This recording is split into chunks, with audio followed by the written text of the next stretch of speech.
নমস্কার, আমি সুপর্ণা রান্নাঘর আরেকটা রেসিপি নিয়ে চলে এলাম। তো আজকে আমি আপনাদেরকে ম্যাগি বানানো দেখাবো। ম্যাগি তো সবাই বানায় বাড়িতে, সবাই সবার মতো করে বানায়, কিন্তু আমি একটু অন্যভাবে আজকে বানাচ্ছি। তো ভাবলাম যখন বানাচ্ছি আপনাদের সাথে ম্যাগির রেসিপিটা শেয়ার করি। তো চলুন, খুব সহজে আপনাদেরকে আমি এই ম্যাগির পদ্ধতিটা দেখাবো। ভালো লাগলে অবশ্যই লাইক, কমেন্ট, সাবস্ক্রাইব করবেন আর পুরো ভিডিওটা দেখবেন। তো চলুন, এখন আমি আপনাদেরকে ম্যাগিটা দেখাচ্ছি কিভাবে বানাচ্ছি। ম্যাগিটা বয়েল করার জন্য আমি এখানে জলটা বসিয়ে দিয়েছি আগে। আর এই সাইডে আমি একটা ননস্টিকের প্যান বসিয়ে দিয়েছি। এর মধ্যে আগে আমি ম্যাগির জন্য ডিমটা ফ্রাই করে নেব।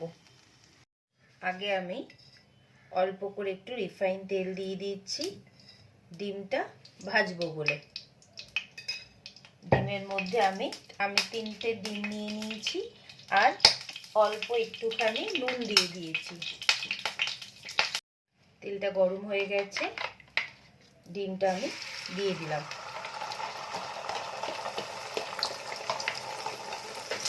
ডিমটা একদম ভালো করে ফ্রাই করে নেব।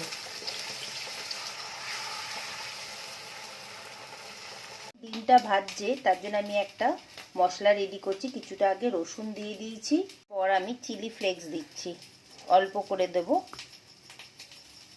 অল্প করে চিলি ফ্লেক্স দিয়ে দিয়েছি আর অল্প করে কাশ্মীরি লঙ্কা দিয়ে দিলাম। এবার এগুলোকে আমি একসাথে একটু স্ম্যাশ করে নেব।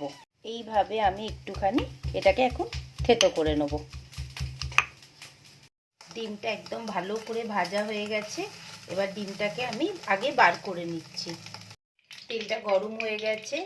এই যে রসুন, কাঁচা লঙ্কা আর কাশ্মীরি লঙ্কা আমি পেস্টটা এখন দিয়ে দিচ্ছি তেলের মধ্যে।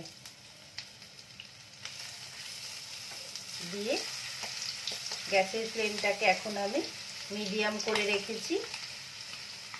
এটাকে ভালো করে একটু ফ্রাই করে নিচ্ছি আগে। এরপরে আমি কিছু ভেজিস কেটে রেখেছি, সেগুলো আমি আপনাদের দেখিয়ে দিচ্ছি। এখানে আছে yellow bell pepper, red bell pepper, capsicum, tomato, কাঁচা লঙ্কা আর পেঁয়াজ আছে আর অল্প একটু কড়াইশুঁটি আছে। এখানে আপনারা চিকেন দিয়ে বানাতে পারেন বা ভেজ করলে আপনি রসুনটা সরিয়ে দিতে পারেন। এবার ভাজা হয়ে গেছে, এবার আমি এক একটা করে দিয়ে দিচ্ছি আনাজগুলো। সবগুলোই দিয়ে দেবো, দিয়ে একসাথে এটাকে পুরো ফ্রাই করব। খুবই টেস্টি হয়। কড়াইশুঁটিটাও দিয়ে দিচ্ছি। আর এদিকে আমি জলটা আমার ফুটছে এই সাইডে, এখনো গরম হয়নি, গরম হচ্ছে। এই স্টেজে আমি এখানে অল্প একটুখানি নুন দিয়ে দিলাম, বেশি দেবো না, অল্প দেবো। বেশ স্পাইসি হবে, একটা রসুনের সুন্দর গন্ধ বেরোবে। আনাজগুলো যতক্ষণ একটু না গলছে ততক্ষণ আমি একটু ভাজা করে নেবো এগুলোকে। এখন এখানে আপনারা চিকেন দিতে পারেন বা ভেজ করতে পারেন, তাহলে রসুনটা সরিয়ে দেবেন। পেঁয়াজটা না দিতে চাইলে না দেবেন। জলটা ফুটে গেছে।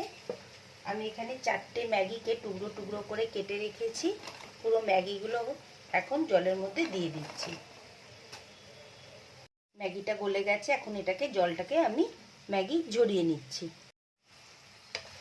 সব এগুলো একদম নরম হয়ে গেছে। এখন আমি ম্যাগির যে মশলাটা আছে সেটা আগে দিয়ে দিচ্ছি, পুরোটা দিয়ে দিচ্ছি। দিয়ে এবার একটু মিক্স করে নিচ্ছি। নিয়ে এবার সঙ্গে সঙ্গে পুরো ম্যাগিটা এর মধ্যে দিয়ে দিচ্ছি। ম্যাগিটা যাতে বেশি না গলে যায় সেটা একটু খেয়াল রাখতে হবে, তাহলে কি হবে বলুন তো, একটু ডেলা ডেলা মতো হয়ে যাবে। এটাকে আমি এখন ভালো করে মিক্স করে নিচ্ছি আর ডিমটাও দিয়ে দিচ্ছি ওপর থেকে। একসাথে পুরোটাকে মিক্স করব। আস্তে আস্তে করে গ্যাসের ফ্লেমটাকে মিডিয়াম করে রেখেছি, রেখে এখন ভালো করে এটাকে মিক্স করে নেব। দেখতে তো খুবই সুন্দর হয়েছে। এই দেখুন, ম্যাগি রেডি হয়ে গেল। কেমন লাগলো রেসিপিটা অবশ্যই বলবেন আর টেস্ট করবেন বাড়িতে রান্না করে, আর আমাকে বলবেন কেমন লাগলো। একটু অন্য ধরনের ম্যাগিটা বানিয়ে খেতে। ম্যাগি বানানো হয়ে গেল, কেমন লাগলো আপনাদের অবশ্যই বলবেন। দেখতে তো খুবই সুন্দর হয়েছে। আপনারা রেসিপিটা প্লিজ ট্রাই করবেন, আমাকে সাবস্ক্রাইব করবেন। আর কেমন লাগলো ম্যাগির রেসিপিটা সেটা তো বলবেনই। আর আজকে আমি কিছু চকলেটও বানিয়েছি, সেই ভিডিওটাও দেব, সেটাও আমি একবার আপনাদেরকে এখানে দেখিয়ে দিচ্ছি। দাঁড়া, দেখুন কেমন দেখতে হয়েছে, দেখা যাচ্ছে?